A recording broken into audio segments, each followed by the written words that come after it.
Catherine Dickens est beaucoup moins connue que son légendaire mari, Charles.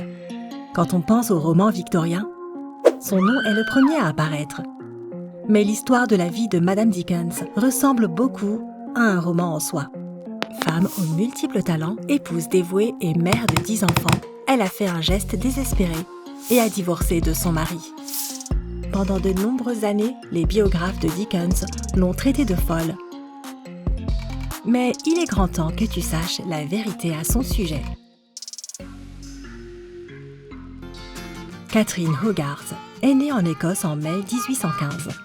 Elle a été la première de 10 enfants élevés dans une bonne famille équilibrée et cultivée.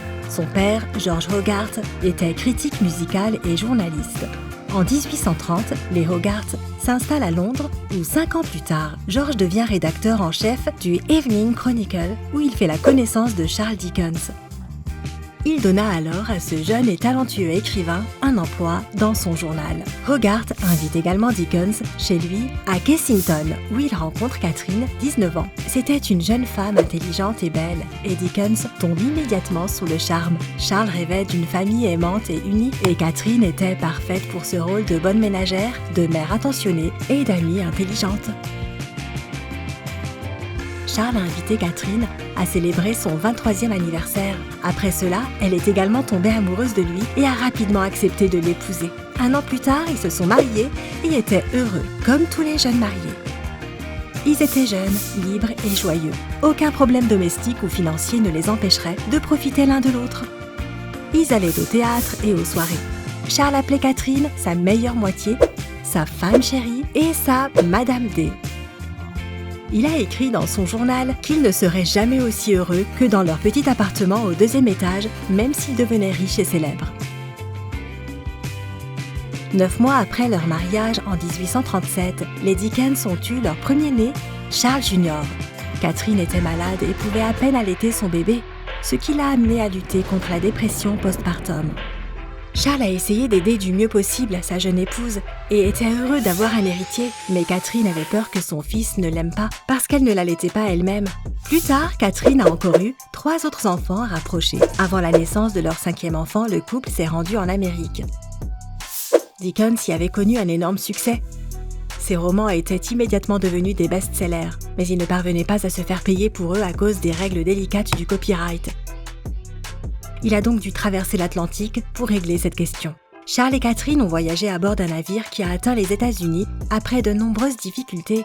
Ils ont affronté plusieurs tempêtes violentes, un incendie à bord et le navire s'est même échoué lorsqu'ils sont arrivés en Nouvelle-Écosse. Bien que le voyage ait été plein de complications, Catherine est restée enjouée et persévérante.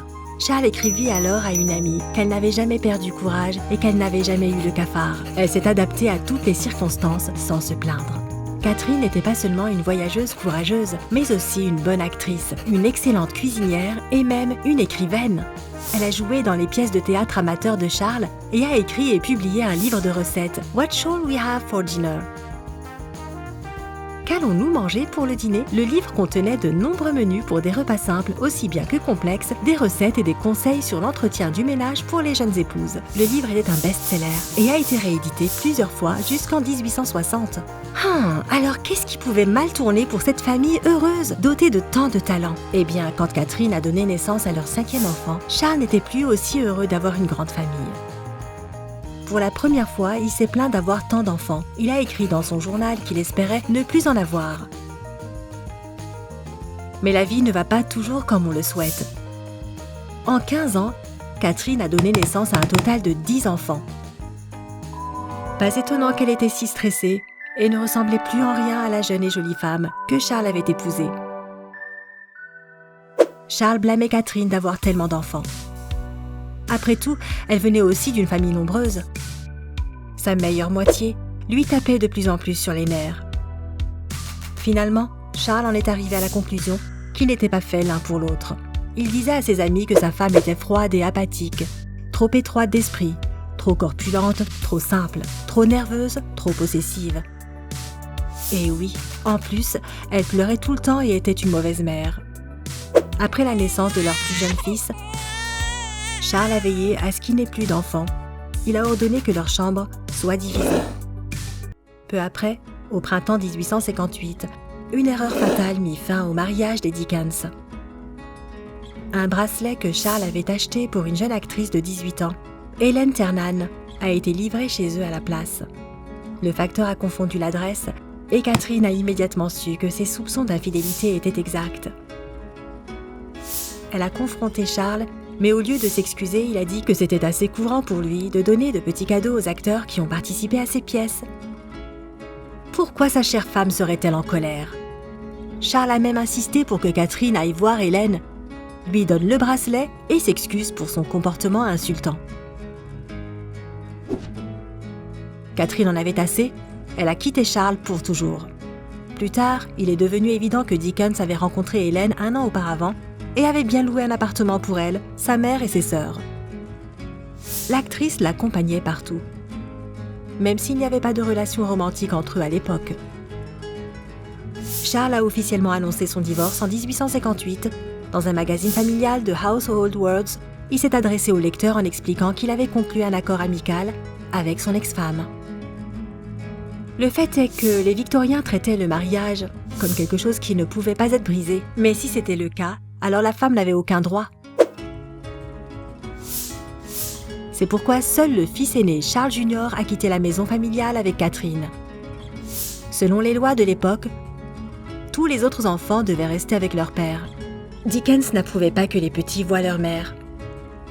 Bien qu'il ne les interdise pas ouvertement, il a insisté pour que ses 2 filles n'invitent pas Catherine à leur mariage. Ils ne lui ont pas non plus parlé du décès de son 4e fils, Walter. La société a condamné Catherine et l'a considérée comme indigne de son célèbre génie de mari. Comment aimer une femme ordinaire qui ne prend pas soin d'elle-même, qui est toujours de mauvaise humeur et qui ne veut pas être à la hauteur des exigences de son mari? Un génie a le droit de choisir quelqu'un de mieux, n'est-ce pas? Il y avait peu de gens qui avaient pitié de Catherine. Après tout ce qu'elle avait traversé, elle était incapable de rester en bonne santé, jolie et joyeuse. Kate, sa 2e fille, a pourtant écrit qu'il n'y avait rien d'horrible chez sa mère. Elle avait des défauts comme tous les êtres humains, mais elle était aussi une personne bienveillante et une vraie dame. Elle avait peur de son mari et n'avait pas le droit de parler de ses sentiments quand ils étaient ensemble. Catherine a vécu seule jusqu'à la fin de sa vie. Elle a survécu à Charles, 9 ans, et est décédée en 1879. Avant sa mort, elle a donné sa correspondance à Kate et lui a demandé de la transmettre au musée britannique pour que le monde entier sache qu'il l'avait aimée un jour. Elle a été enterrée au cimetière de Highgate à Londres, près de sa fille Dora. Ce n'est que 139 ans après la mort de Catherine, en 2016, que son arrière-arrière-arrière-petite-fille, Lucinda Hawksley, qui est elle-même auteure et conférencière, l'a défendue.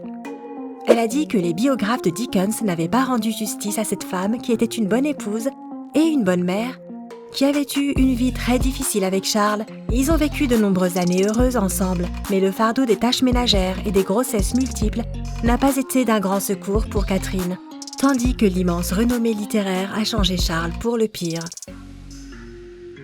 Une autre preuve en est la correspondance trouvée en 2014 par le professeur John Bowen. Il travaille à l'université de York et se spécialise dans la fiction du 19e siècle. Les lettres découvertes montrent qu'avant d'obtenir un divorce officiel, Charles a tenté d'institutionnaliser sa femme sur la base d'un faux diagnostic.